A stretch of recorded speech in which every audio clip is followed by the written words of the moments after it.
Good evening. I'm David Summers. I'm the publisher of the Long Beach Post. Welcome to our candidate forum for the 2nd Council District. Welcome to our candidates. We have all of the candidates here with us this evening. Homelessness. What would be your first step as council member in addressing the homeless issue, and would that include possibly new taxes? Well, I hear a lot of different solutions here, and which one's going to work? Well, this is kind of what I do on YouTube. I always research any subject matter I'm investigating to see what the actual truth says, what the scientific evidence says, what the data says. And I've only found one solution in all my research that works for solving homelessness. It's called the Housing First model. And as the name implies, it gives people who are experiencing homelessness a permanent place to live. It gets them off the streets, and once they're off the streets, they can be treated for whatever put them homeless first place. Is it mental health issues? Is it financial issues? Drug dependency issues? And if you want to look this up yourself, go on Google, type in Housing First, Salt Lake City. They had a 90% reduction in homelessness, 90%. I've seen no other model come anywhere close to that effectiveness.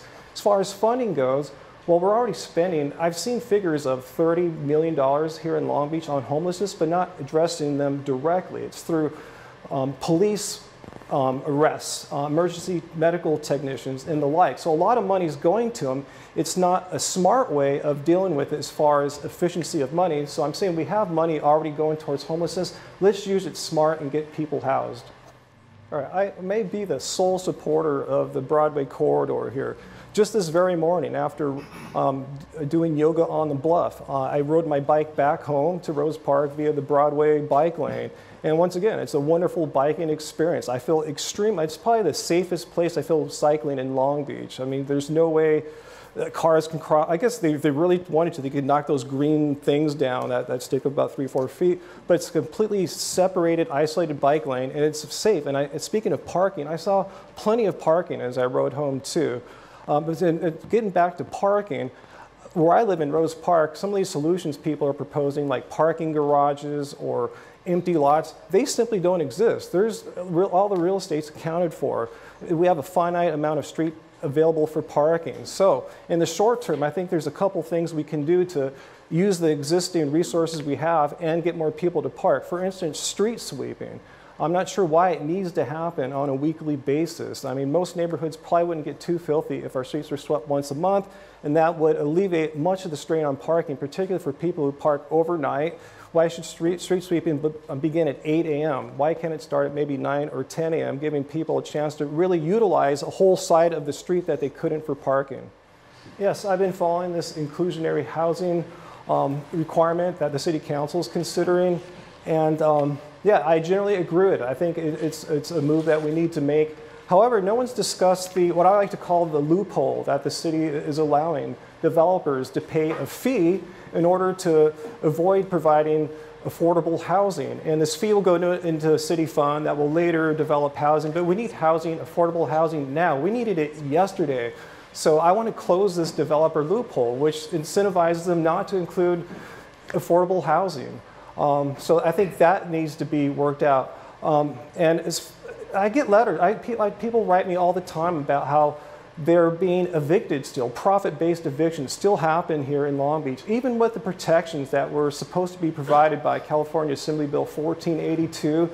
The property managers are just finding workarounds to still evict people. So we need people to have stronger protections as renters here, so they don't get forced out by these profit-seeking corporations. And as far as new development goes, we've been talking about new developers making all these new expensive condos and stuff. There's such a thing as non-profit, not-for-profit residential development, and that's what we need to have in Long Beach. That will go greatly towards serving our affordable housing crisis, rather than expecting developers to be nice and provide a few units. Well, measure on the March ballot would make the Measure A sales tax permanent. Do you support this extension for the city's sales tax, and if so, why? And we'll start with you, Ryan. Yeah, I remember when when Measure A was being pitched to us several years back as a temporary tax.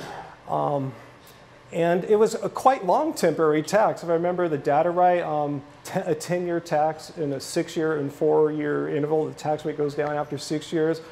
So I kind of find it a little disingenuous now that they're repackaging it as a permanent tax. And I'm not saying Measure A is bad. I'm just not sure why they've changed the marketing on it when it seemed like a really good idea to solve some immediate problems right now.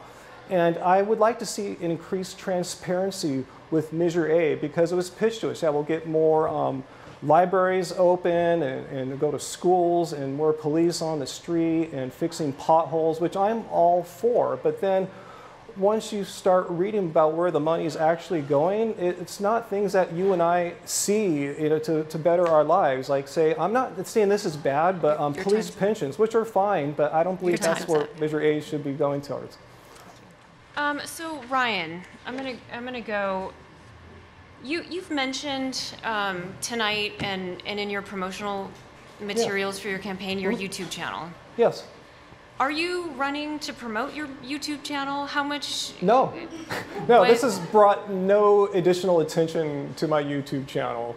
I'm not doing it for that purpose. No, it's actually the other way around. My YouTube channel, my work on my YouTube channel, my activism on my YouTube channel led me to wake up every day and ask myself, what more can I do to fight the largest existential crisis that's facing our planet, all life on our planet?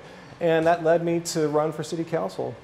But city council members are very limited in what they can do.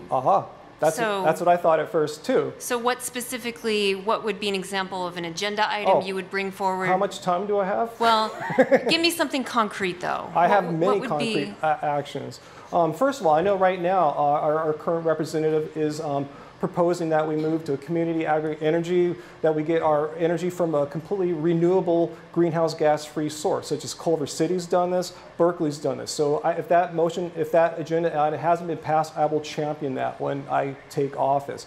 Another one is to replace our aging fleet of city vehicles with renewable energy vehicles. And how would you pay for that? I mean, the same way a new fossil fuel internal combustion engine vehicle gets bought, same cash. In fact, over the long term, it'll cost the city less. Maintenance is almost nothing for an electric vehicle, and we can fuel it for free with solar energy that we generate here. Okay. Can I go on? No, that's fine. Okay, because I said I have all day on this one. Thank you. Okay. Thank you. Ryan. I really love living in Long Beach. I'm not trying to use the city council position as a stepping stone to become a career politician in Sacramento or Washington, D.C. I intend to live here permanently. So I want Long Beach to thrive, not just for real estate developers and property managers, for all you guys. I've accepted no contributions from super PACs, corporations, businesses, just an average of $10 from average people just like you. So if anything I'm saying here resonates with your beliefs, you're someone who's going to fight hard against climate change and address homelessness and the only scientifically proven model, vote for me, Ryan Lum. Check my website, ryanlum.net. Thank you. Thank you.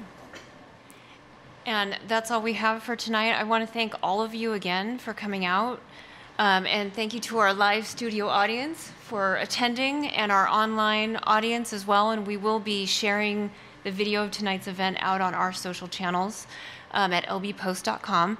And also thank you to the DLBA for co-hosting. And the most important thing is please vote on March 3rd. So thank you.